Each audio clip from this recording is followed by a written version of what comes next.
Hey, Krannaken Crew. Welcome to this week's podcast episode. Today, we are looking at NFTs, smart contracts, and I will show you what they can mean for your music.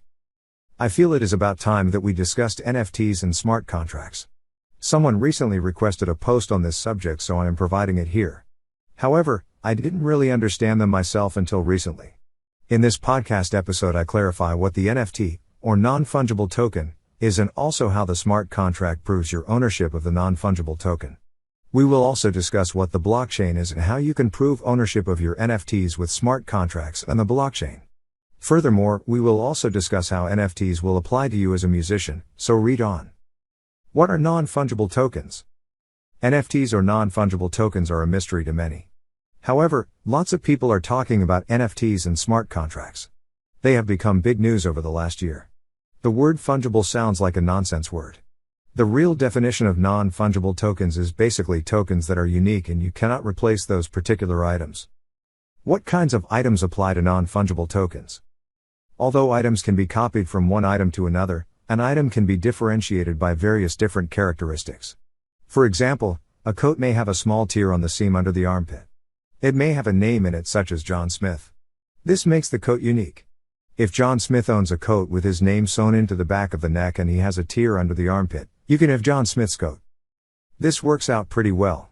Non-fungible items that can be worth something could be the boots your favorite soccer player wears when he scores a hat-trick in the cup final.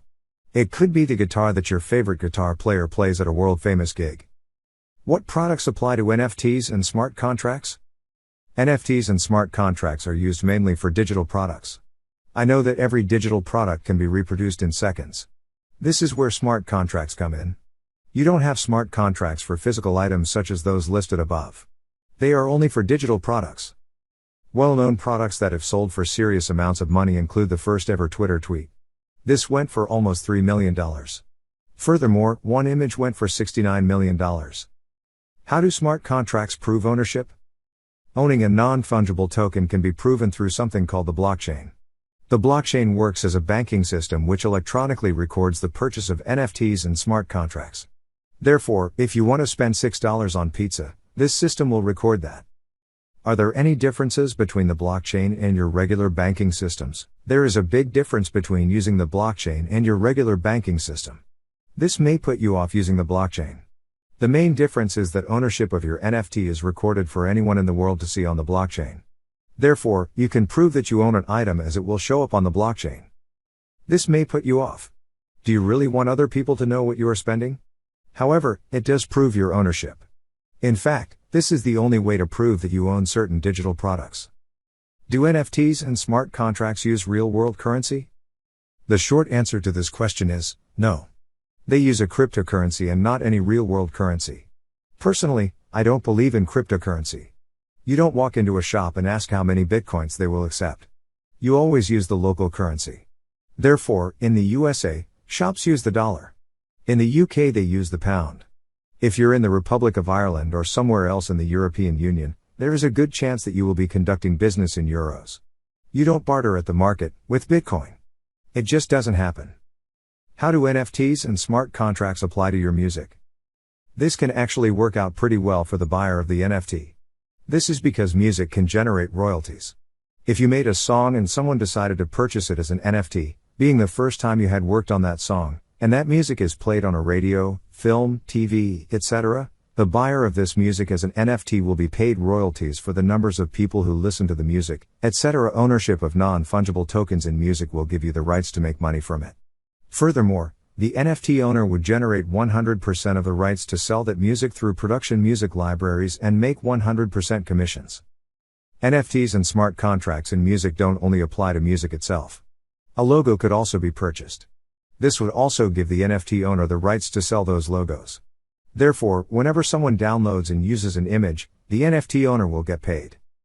As you can see, your music would really be an asset to a third party if you sold it as an NFT.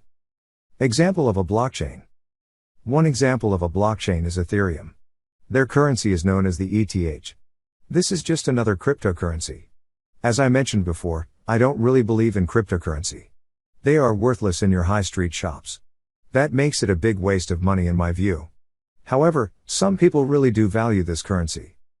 Conclusion to this post on NFTs and smart contracts. The advantages of owning music as NFTs mean that NFT owners have the rights to generate royalties from it. If it is used by a library or licensed that music for film and TV, ownership of an NFT will give you that permission. On the downside, is cryptocurrency just a waste of money? Do you believe in Bitcoin? Personally, as I have said, I don't believe in this currency. However, if you want to go ahead, go ahead. Thank you for listening to today's podcast episode. If you are listening on YouTube, please like, subscribe, and don't forget to hit the bell. If you hit the bell, you will be notified of new podcast episodes as and when they are published. Just before we go, I would like to give a quick mention to LoopCloud. LoopCloud offer a library of more than 4 million loops, samples, MIDI files, one-shots and much more. It also gives you the opportunity to instantly find harmonically and rhythmically matching sounds to any Loopmaster's sound file. Please see the video description for further details. Also, don't forget to grab your free copy of the Complete Guide to Music Marketing, which I have now updated for 2022. This gives you 80 pages of sensible advice, actionable resources and aha moments that actually work in 2022. Please find that in the video description too. Thank you.